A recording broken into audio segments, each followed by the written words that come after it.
अच्छा, उसके बीच में एक चीज और हुआ कि जब वो राक्षसों को मारा, रावण के बेटे को मारा, तो जब मेघनाद आया, देखा ये काबू में नहीं आ रहे हैं, एक उसमें एक दोहा आता है, ब्रह्म अस्त्र तेई सांधा कपि मन कीन विचार, जो न ब्रह्मचर मानऊ महिमा मिटे अपार। देखिए, इसमें केवल सिखावन है। आप जीवन में रोज अपने जीवन में अपने बड़ों से, अपने गुरु से, अपने छोटों से, सीता जी ने हनुमान जी से कैसा व्यवहार किया, ये भी एक सिखावन है। कोई आपके पास आए, आपकी शरण में आए, आपसे शिक्षा लेने आए, जो इस योग्य है उसको क्या देना है, हर चीज जीवन के हर पल के बारे में इसमें सुंदरकांड में। और अगर इनकी बताई हुई बातों को कोई समझ ले और हासिल कर ले तो फिर बात ही क्या है, उसको धारण यदि कर ले तो संपूर्ण रूप से सुंदर हो जाता है जीवन। इसीलिए ये सुंदरकांड है। तो हनुमान ने यहाँ क्या करा कि जब मेघनाद आया, देखा कि ये ऐसे काबू में नहीं आ रहे हैं, तो सबसे बड़ा अस्त्र निकाला उसने। कौन सा अस्त्र निकाला? ब्रह्मास्त्र। जो ब्रह्मा जी ने दिया था, ये कभी अचूक नहीं जाता, इसकी विशेषता है।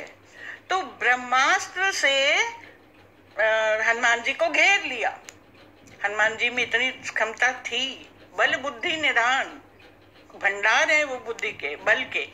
चाहते तो तोड़ देते ब्रह्मास्त्र को भी, क्योंकि ये विष्णु रूप रामचंद्र जी के सेवक हैं, लेकिन उन्होंने नहीं तोड़ा। क्या कहा उन्होंने?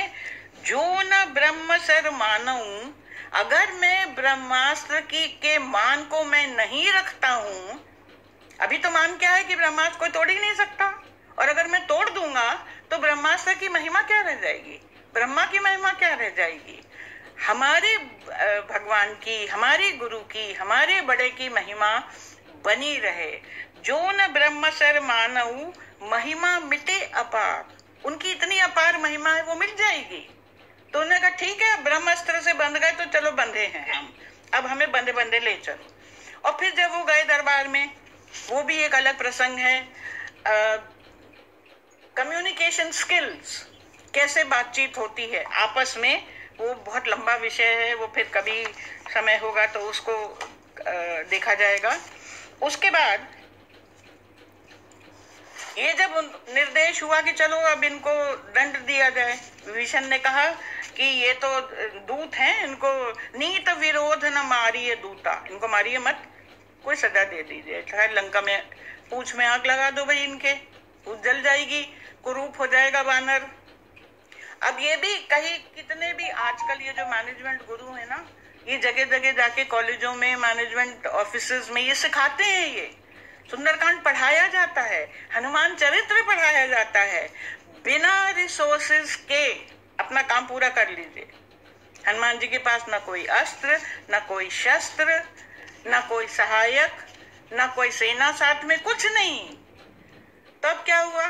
जब जब पूंछ में आग लगानी है तो तेल भी रावण का, माचिस भी रावण की, कपड़ा भी रावण का, सब कुछ उन्हीं का साधन।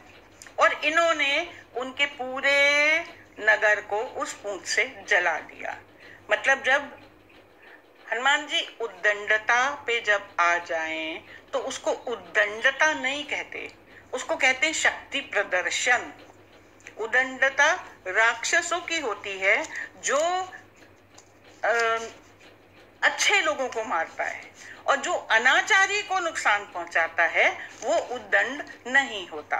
और जितने शांत हनुमान जी रह सकते हैं ना, आपको एक बात और बताएं, इसमें 60 दोहे हैं सुंदरकांड में। 33 दोहे 33 हनुमान जी की प्रतिष्ठा में है, और 27 दोहे बाद के श्री रामचंद्र जी की प्रतिष्ठा में। बाकी पूरे जितने कांड हैं रामचरितमानस में, सब रामचंद्र जी के ऊपर हैं। केवल ये 27 दोहे हनुमान जी के ऊपर हैं पूरे रामचरितमानस में। और इन दोहों में इतना कुछ हनुमान जी कर गए, सिखा गए, बता गए, समझा गए। अब ये ग्रहण करने वाले पे है कि आप कितना समझते हैं, कितना सीखते हैं, कि उनकी जो पद है वो श्री राम के समकक्ष हो गया। जितना श्री राम को लोग पूजते हैं उतना ही मान हनुमान जी को मिलता है। उनकी विनम्रता के कारण, समय के हिसाब से क्या करना है। जब राक्षसों से भिड़ंत करनी है, उनसे मिलना है, देखना है कि यही एक तरीका है रावण तक पहुंचने का, तब फिर वो उछल कूद कर भी सकते हैं। और 33वें दोहे के बाद जब वो सीता जी की खबर लेके सुंदरकांड में वापस पहुंचे हैं श्री राम के पास, ये खबर रामचंद्र जी को दी गई कि हनुमान जी ने सीता का पता लगा लिया। और ये भी किसने दी? जामवंत ने श्री राम को बताया। कुछ बातें सुग्रीव ने बताई। हनुमान जी हाथ जोड़े खड़े हैं, मैंने कुछ नहीं किया प्रभु, मैंने कुछ नहीं किया, आपकी प्रभुताई, आपने जो करवाया, आपका जो आदेश था, आपकी कृपा के बिना मैं कुछ नहीं कर सकता। इतना विनम्र यदि कोई हो सकता है तो वो हनुमान जी हो सकते हैं। तो उन्होंने, लेकिन 33 में इतना सब कुछ कर लिया उन्होंने, सारा सिखावन हो गया, पूरी दुनियादारी, जीवन की सारी, रहने की, जीने की, उभरने की, डूबने की सारी कलाएं सिखा दी। और 34वें दोहे से मौन हो गए। हनुमान जी की तरह कोई मौन भी नहीं हो सकता। एक अक्षर नहीं बोले हैं उसके बाद हनुमान जी। इतना, ये कहते हैं ये शोर से मौन तक की यात्रा है सुंदरकांड। जीवन में कब आपको शोर करना है, क्या हासिल करना है, कैसे हासिल करना है, और किन क्षणों में आपको मौन हो जाना है। अब तो चमत्कार श्री राम का होना है ना, उसमें उछल उछल के बीच में काहे को आएंगे। तो इतनी समझ होना भी एक बहुत ही बड़े व्यक्तित्व के लिए आवश्यक है, इसीलिए वो पूजा भी जाते हैं। जब वो वहां पे पहुंचे, अच्छा, सीता जी ने एक बात और कही थी हनुमान जी से जाते वक्त, चूड़ामणि तो दिया था, कहा था दीन दयाल बिरद संभारी, हरहु नाथ मम संकट भारी। आप रामचंद्र जी से प्लीज कह दीजिएगा कि आप दीन दयाल हैं, आप सबकी बिगड़ी बनाते हैं, तो मेरा संकट भी आप टाल दें। और ये भी, ये जो चौपाई है, ये जब भी किसी इंसान को किसी भी तरीके का परेशानी उठानी पड़ती है तो उसको वो मतलब बोलते हैं